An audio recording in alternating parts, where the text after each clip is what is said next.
We are currently in this series called To Courage. So we are currently in the third week ng ating series na to. Wherein last week, many of you na-miss namin lahat. Or maybe nag-online kayo, but na-miss namin kayo lahat. Kasi last week was the story about the fall of Jericho. And today, we want to look into the topic of the first failure that Joshua faced. And who among you here would agree with me that part of our life is failure? Tama ba? Part of our life. All of us, we have a sphere of influences, and parang kaakibat nun, kadikit nun, is yung tendency or yung parang inevitable tayong magkamali or to fail in life. And many times, we go through a lot of emotional, roller coaster of emotions, and sometimes we don't know how to move forward from that failure.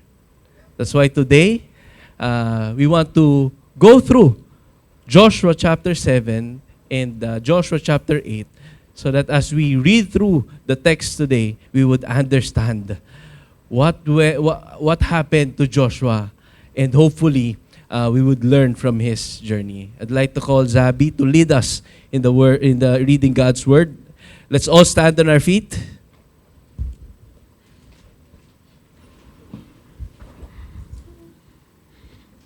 Good morning, everyone. Let's read this word. Joshua sent men from Jericho to Ai, which is near Beth-aven, east of Bethel, and said to them, "Go up and spy out the land." And the men went up and spied out Ai. And they returned to Joshua and said to him, "Do not have all the people go up, but let about 2,000 or 3,000 men go up and attack Ai. Do not make the whole people toil up there, for they are few." So about 3,000 men went up there from the people, and they fled before the men of Ai. And the men of Ai killed about 36 of their men, and chased them before the gate as far as Shebarim, and struck them at the descent. And the hearts of the people melted and became as water.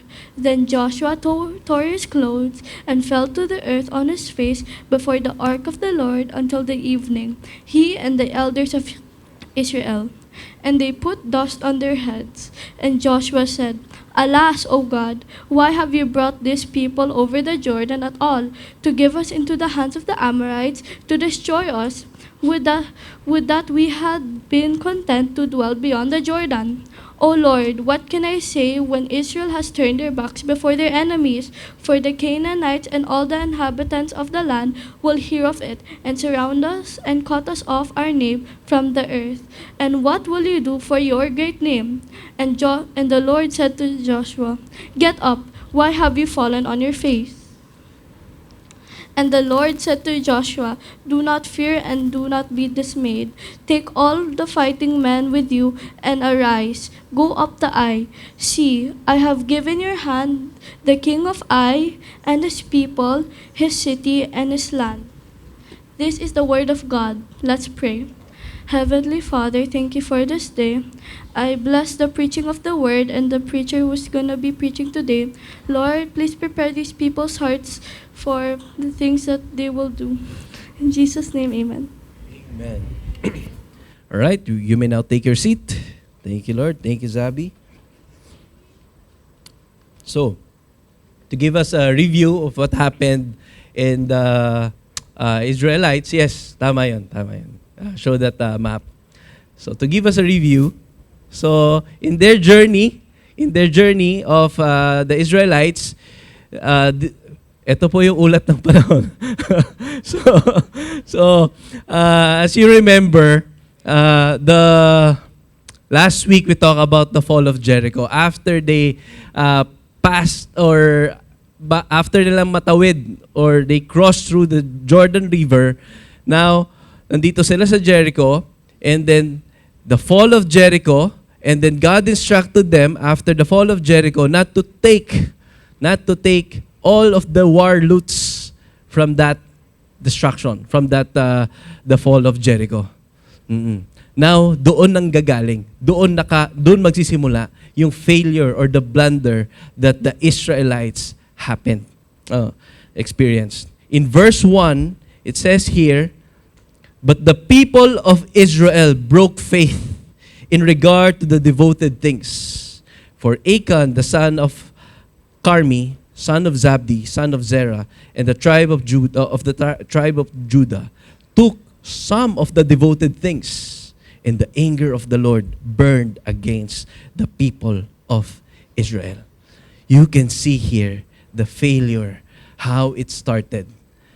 Kakasabi lang ni Lord sa Joshua 6 verse 18, sinabi ni God doon sa kanila, God told them not to take the the loots from the destruction of Jericho, but si Achan, kinuha po niya. Achan have broken the covenant with God. When he coveted the things that should be destroyed. Ano yung kinuha ni Achan? What do you think Achan took? In verse 21 of chapter 7, we can see there, Achan said, "When I saw the spoil, a beautiful cloak from Shinar, and 20 shekels of silver, and a bar of gold weighing 50 shekels. Then I coveted them, and took them, and see, they are hidden in the earth, inside my tent, with the silver underneath." He saw it, he coveted it, he took it, and he hid it inside his tent. That's what Achan did. Ano yung kinuha nila? The beautiful cloak from Shinar. Alam niyo po yung cloak, the robe. Okay, the robe. It signifies status, appearance. So technically, Achan, we can assume that Achan wants to have that prestige, wants to have that kind of honor na ibinibigay nung cloak or the robe na kanyang kinuha. The silver and gold, it represents material gain, security. It represents greater wealth. Achan valued what he could gain more than the commands of God towards his life and towards the people of Israel. Hindi lang ito simply stealing things. There's a deeper or a greater sin that Achan is doing. It's not just stealing. It's not just taking something for himself. This sin is a rebellion against their covenant kay God. That's why God took it very seriously and judged the Israelites. So, as you can see kanina, with that journey, pagdating nila doon sa Achan, what happened, doon sa what happened is that they were defeated.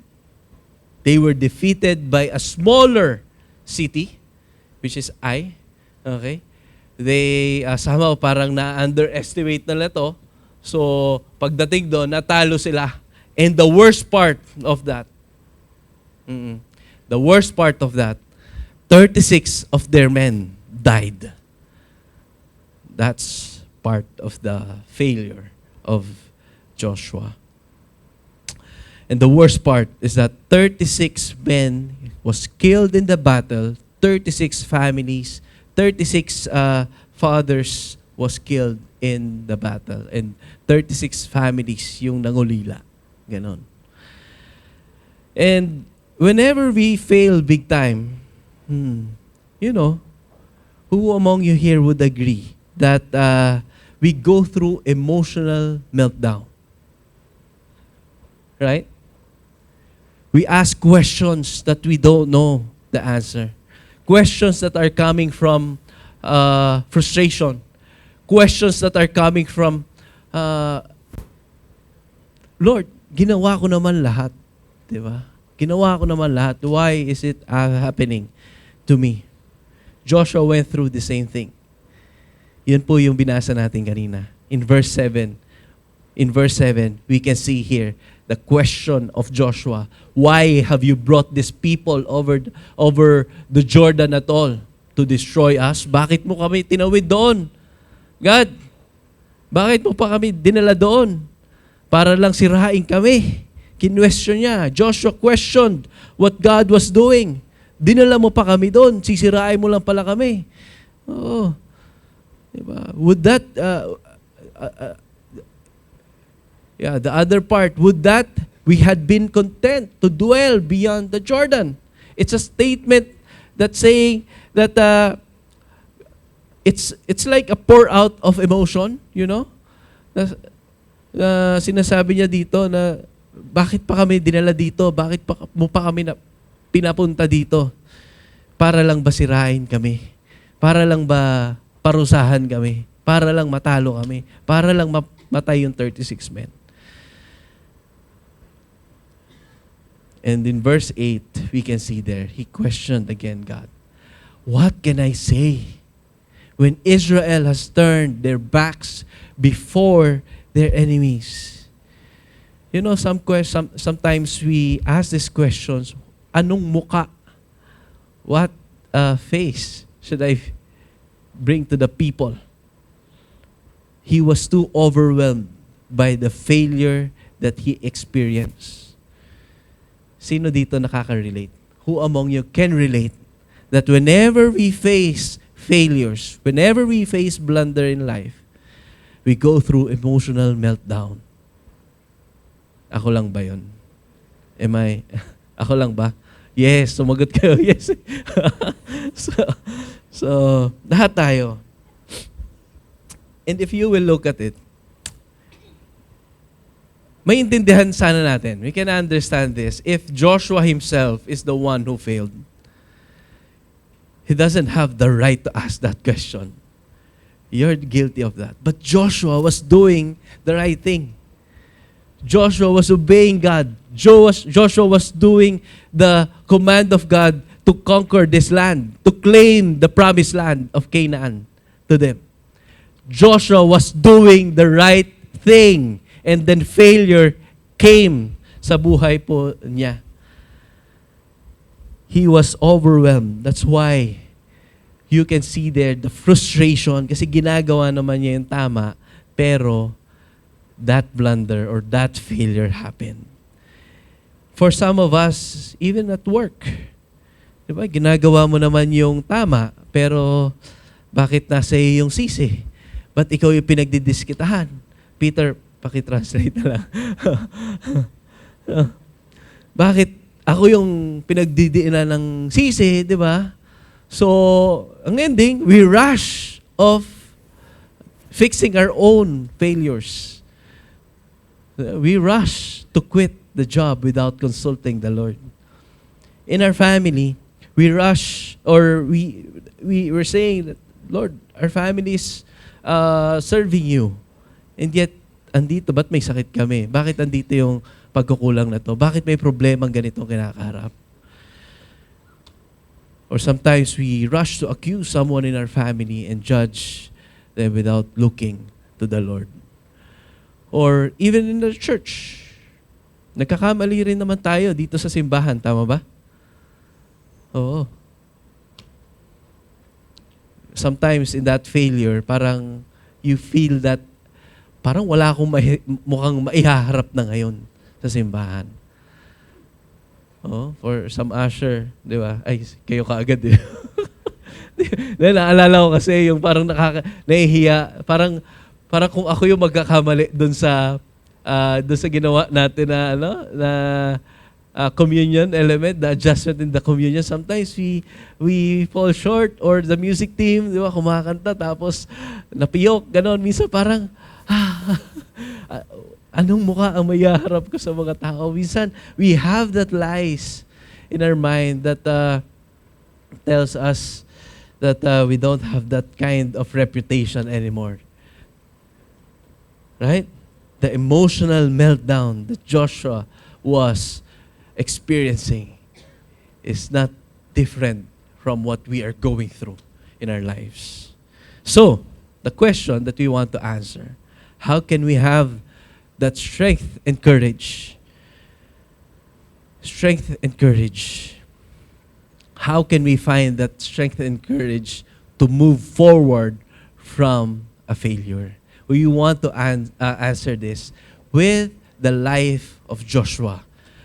Ano yung ginawa ni Joshua? What happened to Joshua that allowed him, to bounce back after that big time failure that happened to him?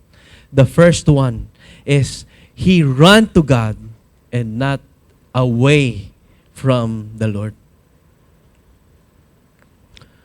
I think may in-update ko yan. Check niyo yung slides. May updated tayo dyan. So, anyways, he ran towards God, not away from God. Kasi many times when we think about we're going through roller coaster of emotions, yes, we can vent out just like Joshua did. Yes, we can complain of what we're going through. Yes, just like Joshua, that he murmured or he uttered some questions, some frustrations kay God. But he never ran away from the Lord. Because if there's one thing who would answer the question, church, from all of these frustrations, it is God who can.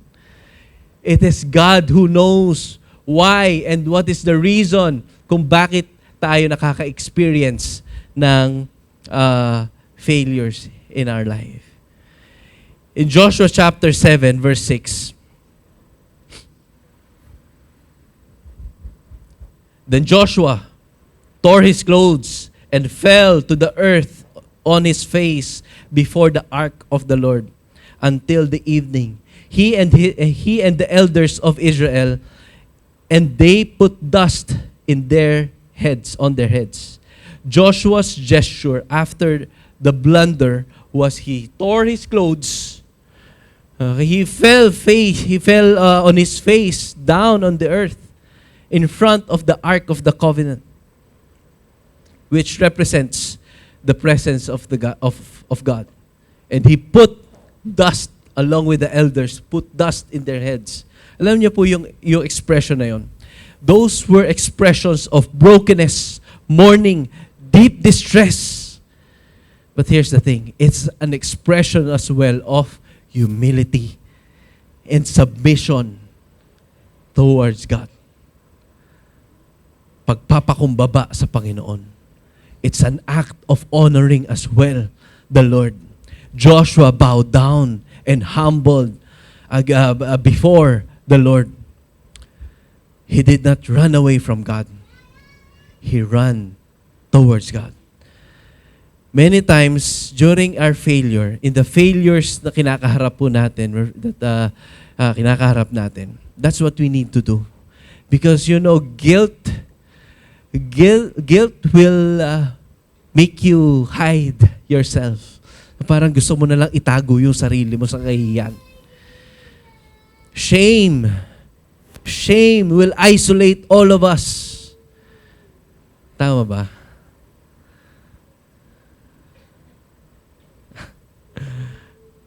Shame will isolate us. That's why many of us, when we face failure, parang, gusto mo na lang ilayo muna yung sarili mo. Saka na lang ako lalabas kapag nakalimutan na, when the people already forgotten my sins or my failures in life. But I believe that the text, what Joshua went through, it's also an invitation for all of us. That yes, we will face big-time failures, but let's not forget, wag nating kalimutan na lumapit sa Panginoon, na tumakbo kay God instead. Instead of running away from God, let's go to God. Humble ourselves before God.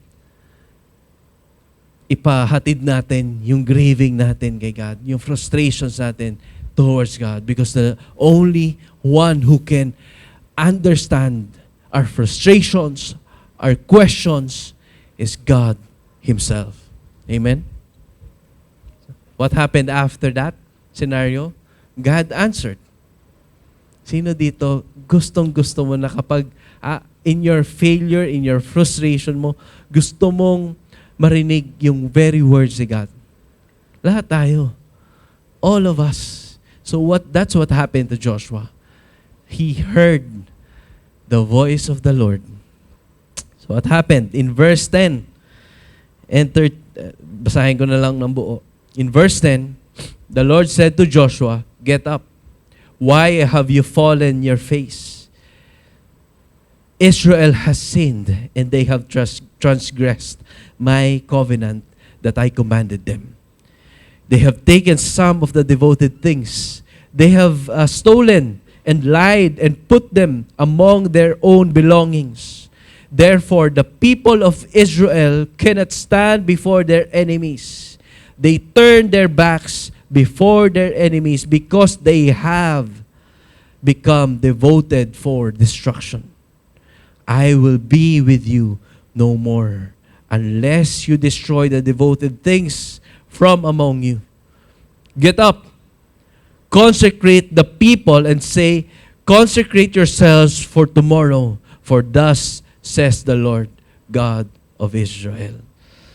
We can see here, that's the reason kung bakit pala sila natalo, kung bakit sila na-destroy, is because Israel took the devoted things, devoted for destruction, which is yung mga kinumand ni God, the covenant of God, for the covenant of God, na mga gamit or makukuha nila or mga loots dun sa Jericho, it has to be destroyed because it was devoted for any pagan worship or not honoring kay God. So we can learn from here that as a follower of God, we can get up and deal with what needs to change. God calls us to face our failure, submit to His consecration, and allow God to deal with what is wrong. Mm-hmm. We grew up na parang ayaw natin na parang, alam mo na, kino-correct tayo. Diba? Sometimes, kapag may correction, we run away from correction because you felt like you're correcting or you're attacking the person.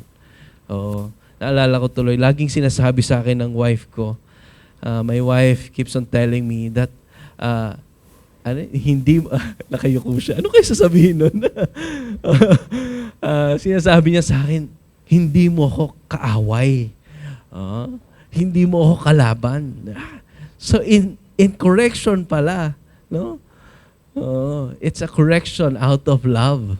So it's the same thing that the Lord is doing in the lives of Israelites. Because they failed, they committed sin, now the Lord is cleansing or consecrating the Israelites. You know the word get up?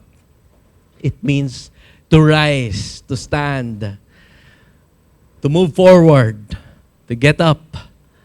Sinasabi ni God, face the reason for the failure that you encountered. Joshua did not stay there in that emotional meltdown na meron siya. There's something that needs to be dealt with. God revealed the reason in their kay Joshua. God revealed to him the reason kung bakit sila nag-fail. God told Joshua directly. Or the Israelites broke the covenant kay God. So we can see here na hindi lang ito military problem or nagkamali sila sa game plan nila in conquering Ai, the city of Ai. No, it's a spiritual problem that they are facing. In other words, God was saying, you failed, but you don't stay there. Come back and be aligned with me. Because if we will read the verse 13, get up, rise, okay, consecrate the people. Consecrate means to set apart, to dedicate your life, to devote your life again to the Lord. Many times we forget this part And we run away from this one. Kasi nga minsan ayaw natin to.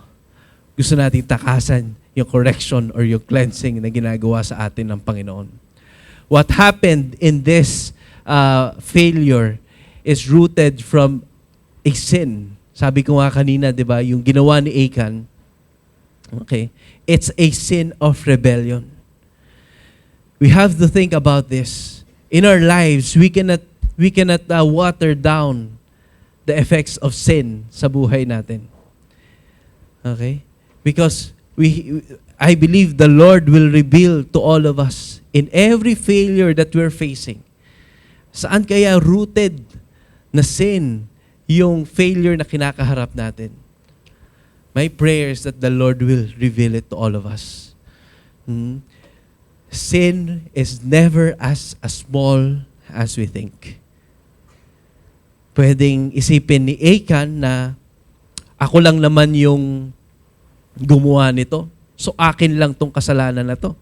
Or wala namang makakaalam nung kasalanan ko. Oo.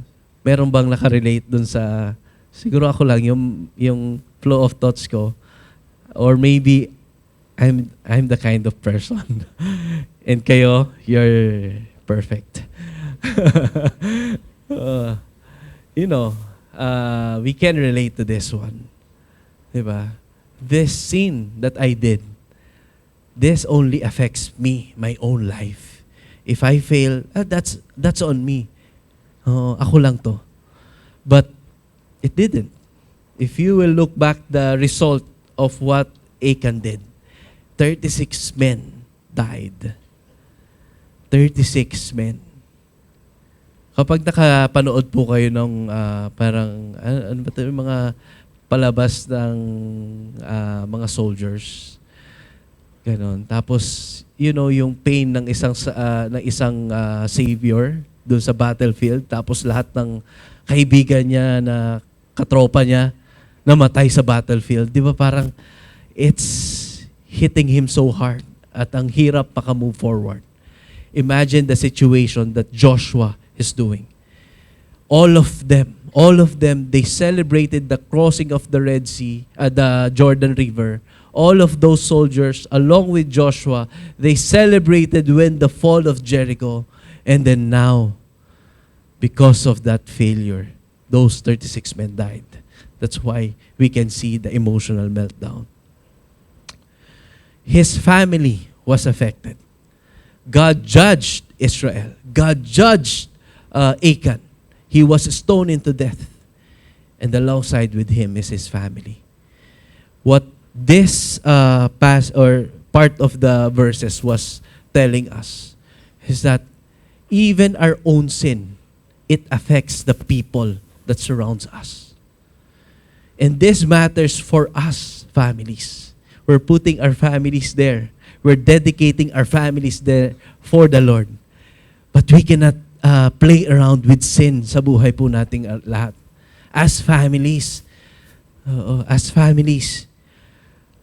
we cannot tolerate privately yung mga kasalanang nagagawa natin. Because if we do that, okay, the effect is not just on us.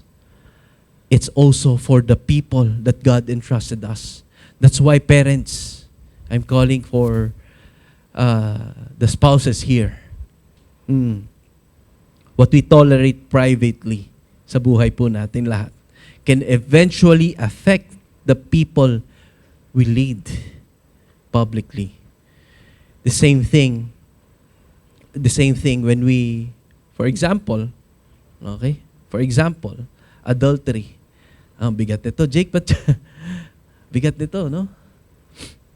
When we tolerate small actions that feeds on the sin of adultery, it could be parang pwede nating isipin na, kami lang, ako lang mag-asawa, or ako lang yung affected nito. But the very person that is going to suffer when we commit this kind of sin is our children. God entrusted these children sa atin, and they are affected their lives, their future will be affected because of that one sin sa buhay nating lahat, sa buhay ng mga parents. That's why, parents, may I plead, please, don't fall for that kind of temptation. Don't fall to that kind of sin sa buhay natin lahat. Amen? Because even in the Bible, even si David pa yan, when he fall dun sa temptation kay Bathsheba, diba? That was the start of how complicated his family became. Hindi lang tayo ang naapektuhan ng kasalanang nagagawa po natin, church. It affects our families and even the whole church. Tayong lahat po dito. This matters for all of us. Okay? The same principle applies. When we try or when we fall to commit any sin that pertains to the person next to you. For example, Ephesians chapter 4, verse 29 to 31. Let no corrupting talk come out of your mouths. Verse 31, let all bitterness and wrath and anger, clamor and slander be put away among you, along with all malice. It tells us that even gossip, slander, unresolved offense, when we keep it, when we intentionally stir up division among the church, when we, alam mo yun, yung minsan na-offend lang tayo or na-offend tayo for some reason, maybe sa preaching or whatever, then post na natin sa social media and you're attacking the church. You're stirring up division na pala, no? Oo, in that way. Or even gossiping person next to you. Ay, alam mo ba si ganyan? Okay lang pa ba kayo? Okay pa kayo? Hindi naman kayo ito eh, tama?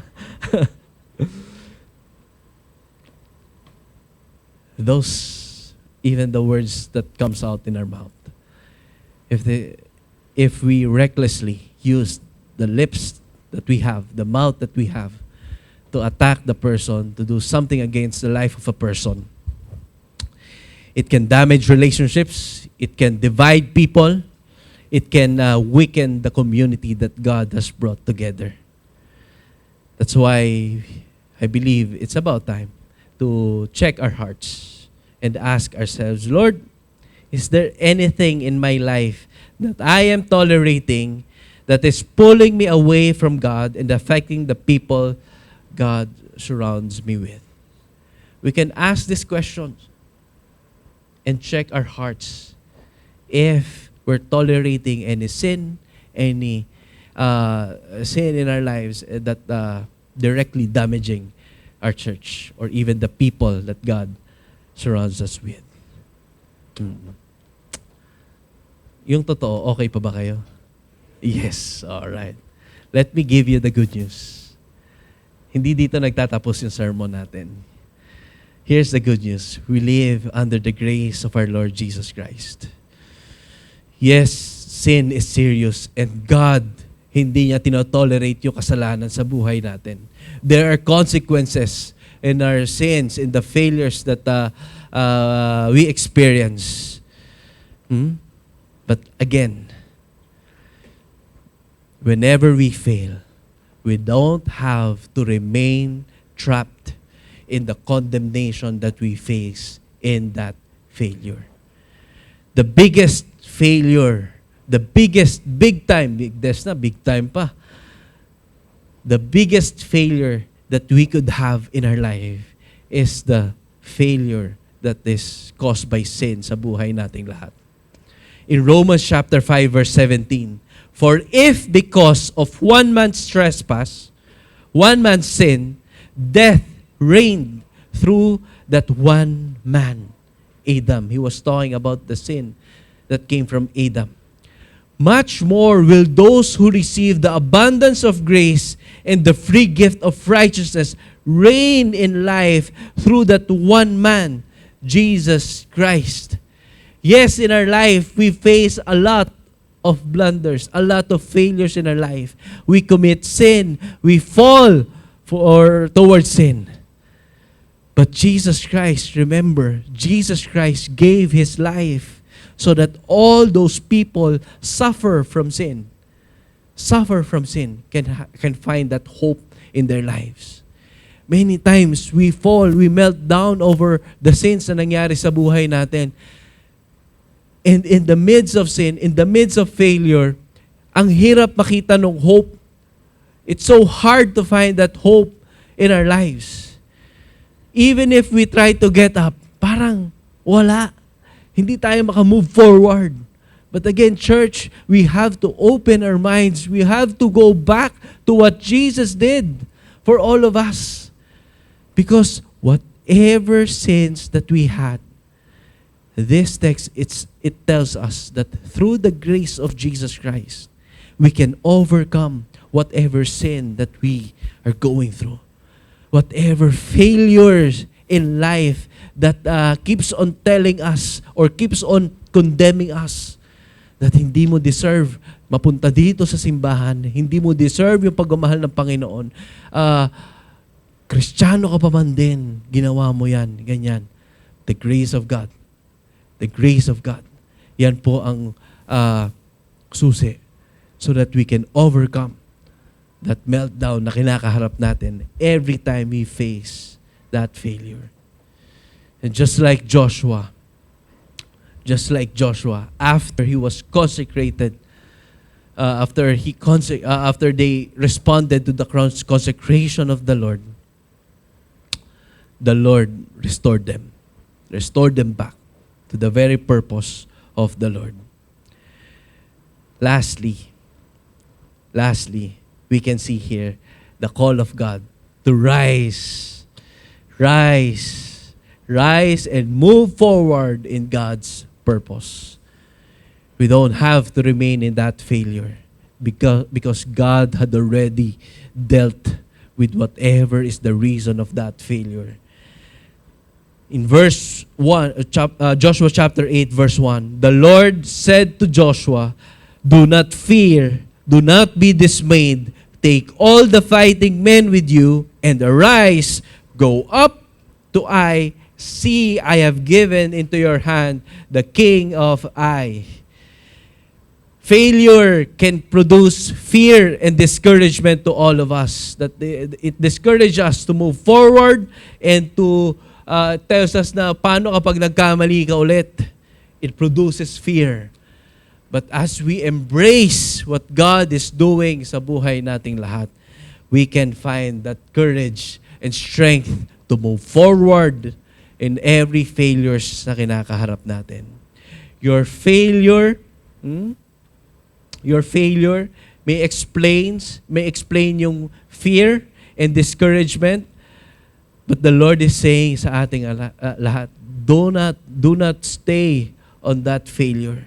Do not be crushed because God Himself will deal towards that failure na nagawa natin or nagawa ng iba sa buhay nating lahat. Many times, we fall short of understanding that.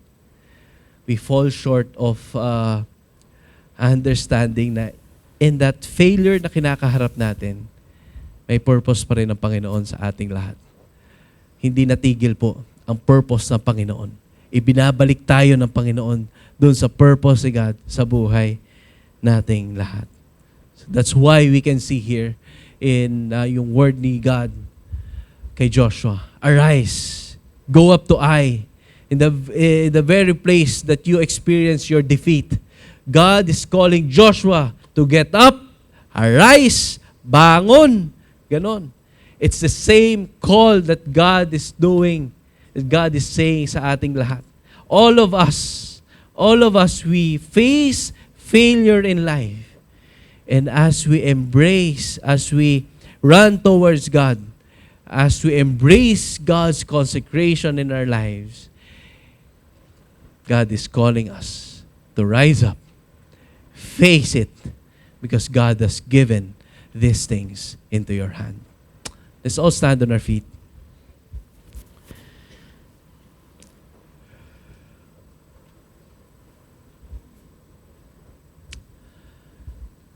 As I end, I want to end with this. Church, we can find that strength to move forward after failure when we humble ourselves, submit to God's work of restoration, and rise again because God is still with us and His purpose remains. We want to worship the Lord, and we want to do what Joshua did. He ran towards God. He allowed God to consecrate him and the rest of his people, and allow God to restore him to the very purpose that God has for him. Many of us, or all of us, we've committed failure, and those failure, it instills lies sa atin na hanggang ngayon kinikerry pa natin. Na para bang hindi mo na magawang makausad do sa pagkakamali na gawa natin. And we want to dedicate ourselves towards God. Because again, church, the only one who can understand our frustration is God Himself. The only one who can reveal to us what went wrong is God Himself. The only one who can tell us what to do in that failure is who? God Himself. The only one who can put us back, restore us to the very purpose of our life is God Himself. So as we worship the Lord, that's what we are doing. We want to go back and find that strength towards God. Find that courage. Find that very reason kung bakit tayo makaka-move forward pa rin despite of all the failures that we are facing in our lives. Can we all lift up our hands? Lord Jesus, we're surrendering all of this failure that we are experiencing in our lives. Some of it, ibang tao yung nakagawa nito sa amin. Ibang tao yung gumawa. That's why we're being affected of that blunder. And some of us, we fall into sin. And Lord Jesus, we're surrendering this to you. And my prayer is that may you speak sa buhay naming lahat. Mangusap pa sa aming lahat ngayon. As we worship you, Lord, I pray that your presence can give us that strength and courage to restore back to you, O God. Salamat, Panginoon. Thank you, Lord.